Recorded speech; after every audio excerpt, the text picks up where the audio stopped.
Química avançada. O equilíbrio químico. O processo Haber.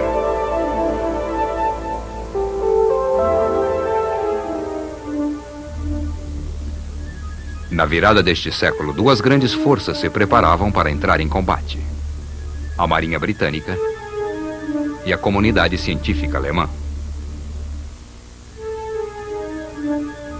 Embora nenhuma delas soubesse na época, ambas entrariam numa luta de vida ou morte para o controle de um dos elementos mais comuns na face da Terra: o nitrogênio. Porque esta simples molécula é o material para se fazer o pão e bombas. Para começar, o nitrogênio é o alimento básico das plantas. Embora 4/5 do ar que nos cerca seja nitrogênio livre, as plantas não podem usá-lo diretamente. O nitrogênio precisa ser fixado pela sua combinação química com outros elementos, formando compostos que as plantas possam ingerir do solo. O processo de fixação do nitrogênio ocorre continuamente na natureza.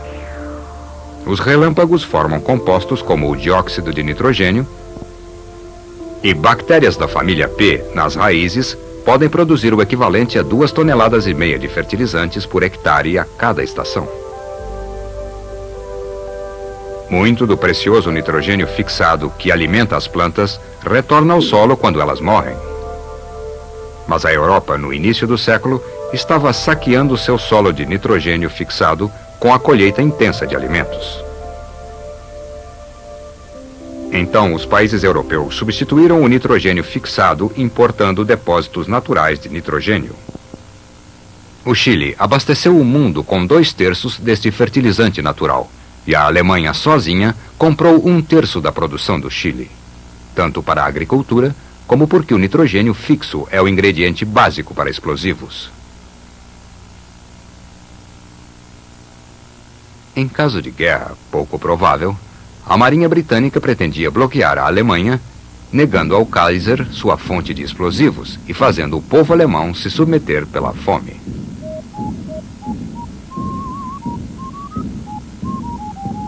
Mas quando a guerra começou, os aliados não contavam com o gênio de Fritz Haber, um grande patriota alemão que inventaria o processo de se fixar o nitrogênio do ar. O desafio de Haber era romper a forte ligação que unia os átomos de nitrogênio e combiná-lo quimicamente com o quê? Um átomo de nitrogênio tem 5 elétrons em sua periferia.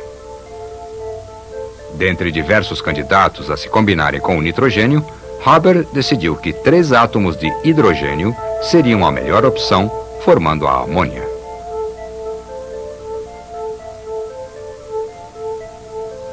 Trabalhando com a equação química da formação de amônia e, é claro, tendo assistido ao módulo 4 desta série, Haber sabia que a remoção de calor deveria favorecer a produção de amônia.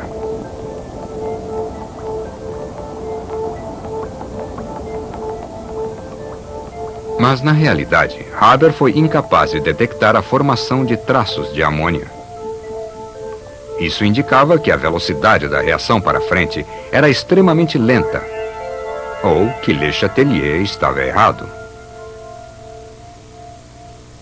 Haber também sabia que 4 volumes se tornavam 2 volumes nessa reação para frente, o que tende a diminuir a pressão no recipiente.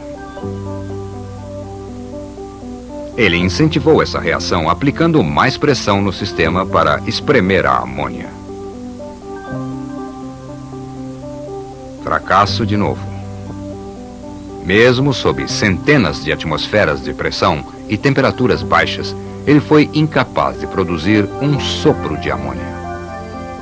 Nem Haber, nem a Alemanha tinham tempo para esperar por uma reação tão lenta. Haber percebeu que a adição de calor acelera todas as reações. Se não houvesse um produto para interferir, a reação se daria num só sentido. A presença do produto amônia certamente não era o problema no início. de modo que uma temperatura elevada poderia ser usada para produzir amônia. O inimigo de Haber era a amônia em si. Quando ela aumentava em quantidade, o calor começava a favorecer a reação inversa, de volta para o nitrogênio e o hidrogênio, até que um equilíbrio fosse atingido com apenas uma pequena quantidade de amônia presente. Se só era possível produzir um pouco de amônia, Haber resolveu produzi-la rapidamente. Ele descobriu que o urânio e o ósmio, de todos os catalisadores que experimentou, produziam o maior aumento de velocidade da reação. Destes dados, Haber foi capaz de calcular que era possível atingir um compromisso entre a velocidade de reação e a concentração do produto na mistura de gases.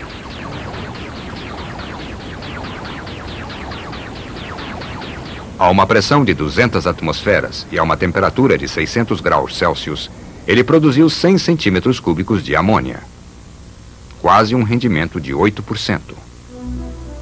Mas a velocidade da reação tornava o processo comercialmente viável. No processo Haber, nitrogênio e hidrogênio puros são bombeados para dentro de um vaso de pressão contendo um catalisador. Aumenta-se a pressão e eleva-se a temperatura. A tensão no sistema é um excesso enorme de moléculas de nitrogênio e hidrogênio. E como Le Chatelier previu, a reação se desloca para produzir mais moléculas de amônia, acelerada pelo calor e pelo catalisador. A mistura é continuamente retirada antes de atingir o equilíbrio, o que reduz o rendimento potencial, mas fornece um fluxo constante de gás para uma torre de resfriamento onde a amônia é liquefeita e separada.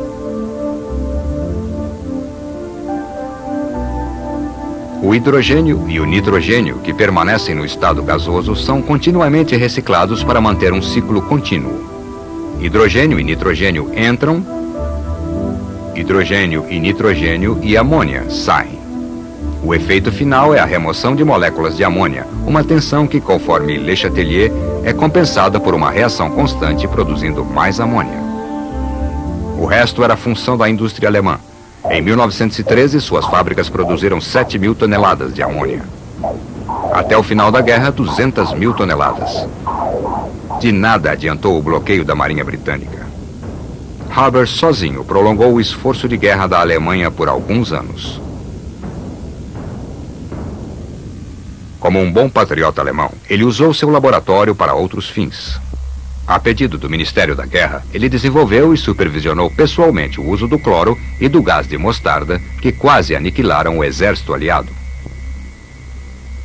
Em 1919, ele recebeu o Prêmio Nobel pelo seu processo de amônia, e foi o único agraciado da história a ter essa honraria contestada. Os cientistas aliados demoraram para esquecer os danos que ele causara durante a guerra.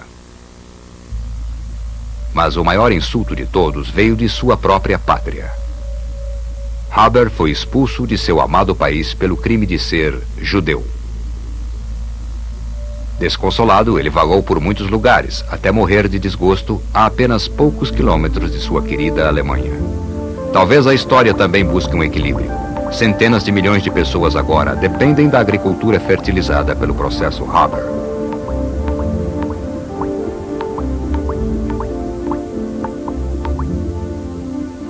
Atualmente, Haber é reconhecido pelo seu domínio do equilíbrio químico e foi devolvido ao lugar que merece, o panteão da ciência.